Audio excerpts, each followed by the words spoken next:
and started joint favourite. I'd never have dreamt I'd be back looking like something out of Doctor Who, this time carrying a microchip camera and several rolls of fat. Offering moral support and sharing the apprehension are Lester Piggott's daughter Maureen and former jockey Ernie Fenwick. We thought we'd better see what was in store for us. The chair was the first we looked at, probably the most notorious of the 30 jumps because of the 6-foot open ditch guarding it. Well, the chair, what's your first impression? It's a big fence, isn't it? Well, I don't think the fence is very big, really. It's only 5 foot. You've jumped bigger things than that. No, I don't think I... Well, not in cold blood. Well, badminton, surely you meet all sorts of tricky obstacles. Yes, but you're not really in cold blood. And, you know, you take a horse there that's ready to go and jump them and, you know... Are there ditches like this at badminton? Yeah, more so under fences than actually in front of a big hedge like this. Well, Ernie, you're a great man across country. I mean, you must have jumped crazy obstacles. I suppose we have, but they're not as firm, are they, as this, you know. There's no wonder you've changed your hairstyle, getting us to jump stupid things like this. So then, how are we going to tackle it? We'll have to be popping on a bit, won't we? What do you think, Maureen? We have to meet it right, I think. And hope you come up at the right time. Well, I'm going to have my eyes closed. I'm not.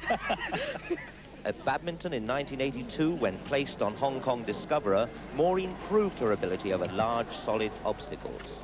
Ernie, too, has been around badminton, and even got as far as changing into his silks prior to the National, but he never got as far as Beecher's Brook. Just an hour before the race, his trainer casually popped his head around the changing room door and said, "Ernie, phone your mother and tell her you'll be home for tea. I've just sold the horse." Maureen decided to inspect the takeoff side of Beecher's while we went round to look at the brook. From the approach, it's not unlike any other fence. The surprise is on the other side. You have to meet it right, and you want a few revs on, don't you, to get the ditch? You need the speed to get the distance. Yeah, that's it. Yeah. Did you not think... And if you meet it wrong, you're in trouble, aren't you, in the ditch? Well, there's been a few lying down here. There's the ghost of Captain Beecher down there. Yeah, I'm stood on him. But, Ernie, what about the twisting of the fences? They're slanted across the course. Does that not make any difference? I don't think it'll make any difference to a good jumper, will it? And my old hunter should be all right. Well, we're on the right side. But are you there, Mo? Come on, Yes. Piggy. What's it like from that side? It's better from this side than it does from that side. How are you going to tackle it? Well, I think it looks better to jump it in the middle than anywhere else, probably. And what about the turn afterwards? I mean, you'll take that as it comes? Yeah, I think so. There's no rush. You know, it's turn when she survived. When it's for real, the atmosphere is electric and the pressure's enormous.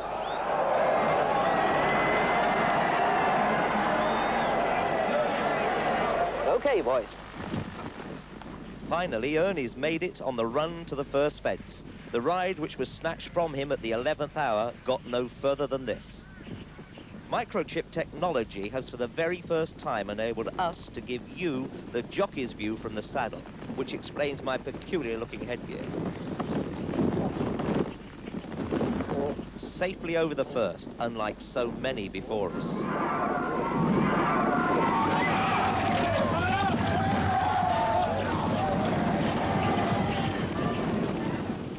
Despite the annual pre-race warning from the senior steward regarding caution, the riders go too fast early on to get out of trouble. Usually it's the speed that is responsible for the fallers.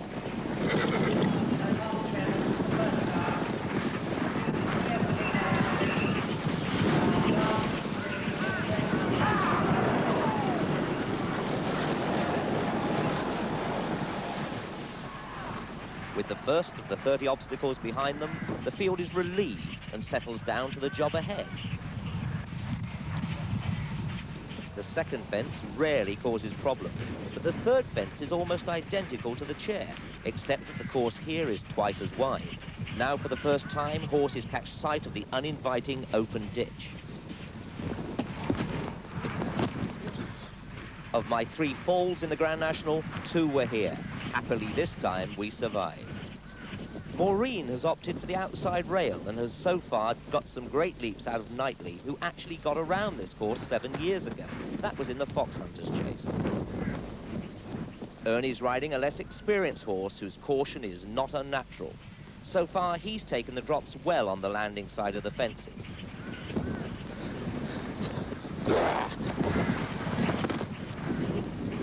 The horses will need even more encouragement from us at the next fence. It's Beecher's Brook.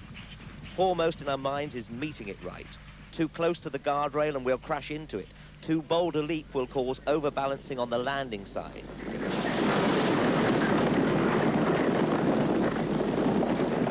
Either way, horses' noses scrape the ground in an effort to maintain their feet. It's imperative for the rider to lean back, otherwise he'll be ejected or push his mount down. Often it's the other horses that do the damage to fallen riders. For us, there are no problems from loose horses or weight of numbers, but the deception is just the same. On the approach, the fence looks like the rest, except that it is so angled that a rider cannot see where he's going to land.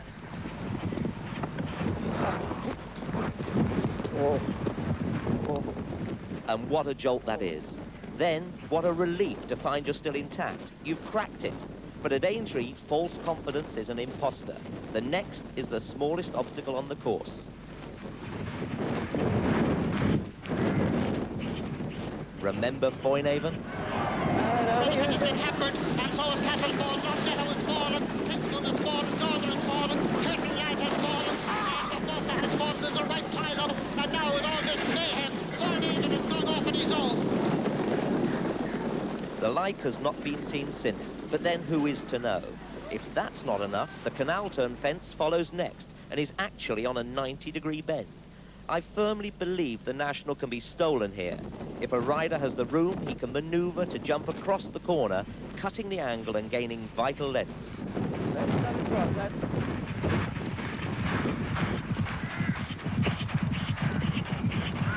Yeah, yes.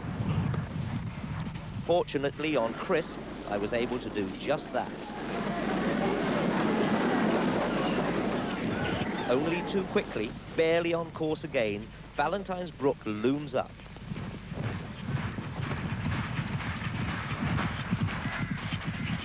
That was good. With Maureen leading the way, the pace has quickened towards the grandstands, 3/4 of a mile in the distance. Another open ditch ahead. On the final circuit, this is where tired horses cry enough. It's an equine excuse, and the rider needs to assert his authority.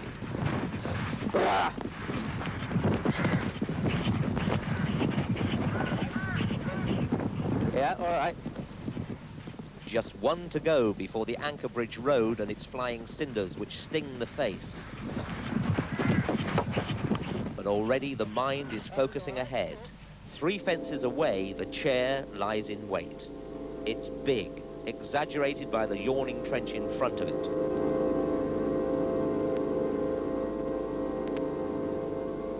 And quickly followed by the complete opposite, the long jump over the water. And Crisp, busy as brick, jumps it beautifully in the lead. He just pecked a little bit but got away with it.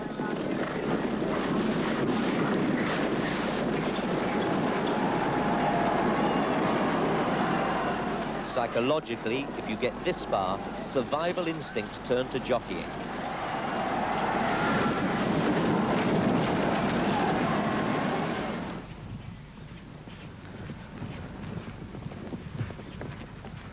For this trio, there are no loose horses to interfere or other riders to avoid. Conversely, there's no rising tide of encouragement from the crowd packing the stands. Oh, steady.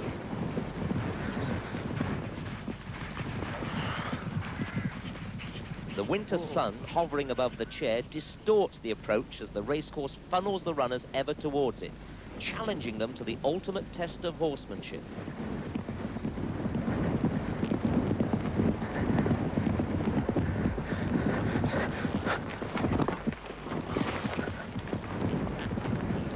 Relief.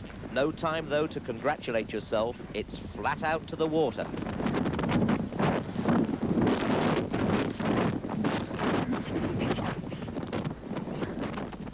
Those still in the hunt have another full circuit of 14 contradictory fences to overcome, testing man and beast to the limit, mentally and physically. Eventually, the winning post welcomes the survivors. On the other side of the last lies the longest run-in in Britain. 494 yards, which has changed the history of the National many times. 100 yards now for Crisp, and Red Rum still closing on him, and Crisp is getting very tired. That Red Rum is pounding after him. Red Rum is the one that's finishing the strongest. He's cutting it up. Red Rum is going to win the National. The depths of despair for me in 73. Now I'm poised as we come to the elbow to do a Red Rum on Maureen and Ernie.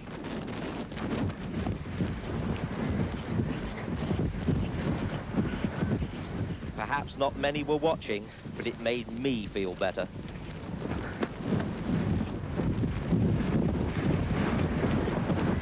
Watch out, John Frankham.